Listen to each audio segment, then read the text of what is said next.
Hi, everybody. Nats here, and welcome to this week's Weekly Scoop. So, we started the week with the new episode of Power Plays and Paydays, where Leon and Becky unpacked the reality and the eventuality of tariffs that were imposed on South Africa by the US, well, really with effect from yesterday, the 7th of August. There is a political story behind that I think is important for all of us to understand. And Leon and Becky really put this together in a way that is understandable and in a way that really makes us think about where South Africa is as a country and what we could perhaps be thinking about and should be thinking about when it comes to both our own personal investments and those of the members of our funds or of our portfolios. What is very exciting is that our next episode of Power Plays and Paydays hosts a very special guest, and we are looking forward to revealing that to you in the coming days and weeks. The other thing that we dropped this week were the winners, the first prize winners of our Easy Equities competition on our EBNet Kids page or hub. Just a reminder to go take a turn past that page. That competition runs until the end of the year. So just because you weren't one of the first winners, that doesn't mean you won't be a winner at some other point in the year. As I say, go take a turn past that page, interact with the material, learn how to save for your children's education, which I know is close to all of our hearts, and show them a video or two of some of the cool and fun financial literacy topics we've got on there, run by some of our mascots. Another new initiative we started this week was Living Markets with Liberty, where Leon interviews a representative from Liberty, where they unpack the current investment markets and the impact that might have on investors, be those retail or institutional. It's a wonderful conversation and really gives you the language to be able to explain things to members in a way that is more accessible to them.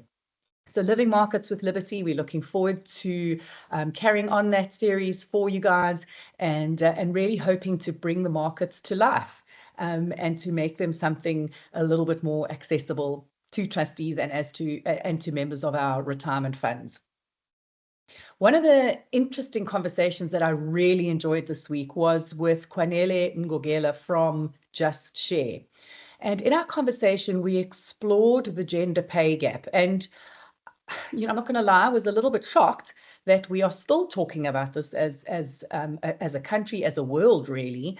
And some of the reasons why we are still seeing gender pay gaps, where they are reported, and why in many instances some of the listed companies on the JSE aren't in fact even reporting on pay.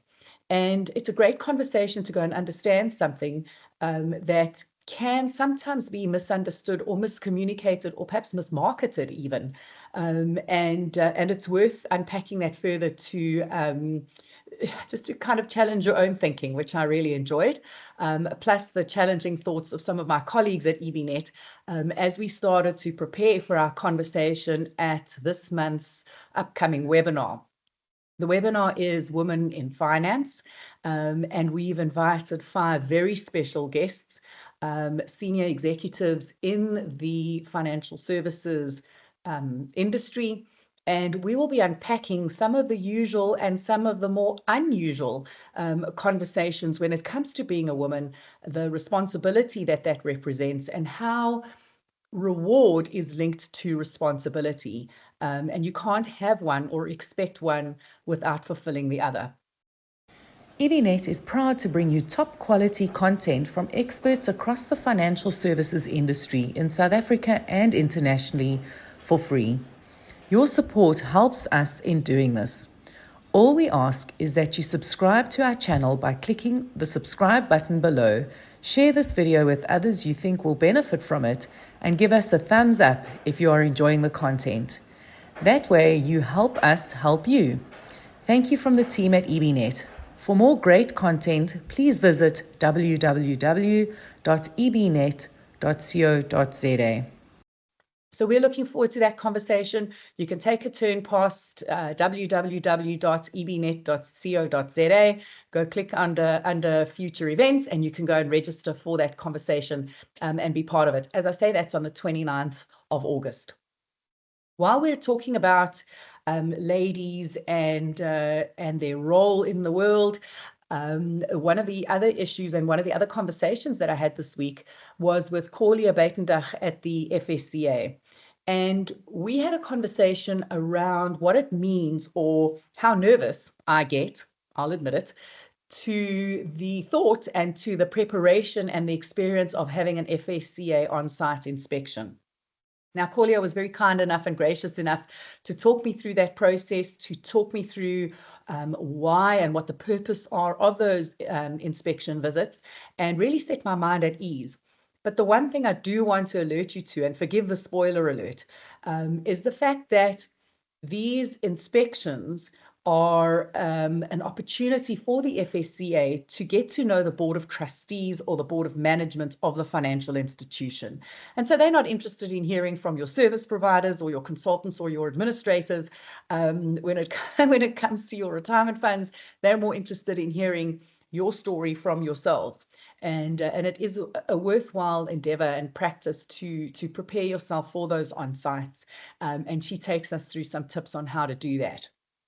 While we're talking about the FSCA, we did see the publishing of joint conduct. Oh, it's not a joint conduct standard. Look at me getting wrapped up in cybersecurity, obviously on my mind as we grapple with some of the ongoing duties around that.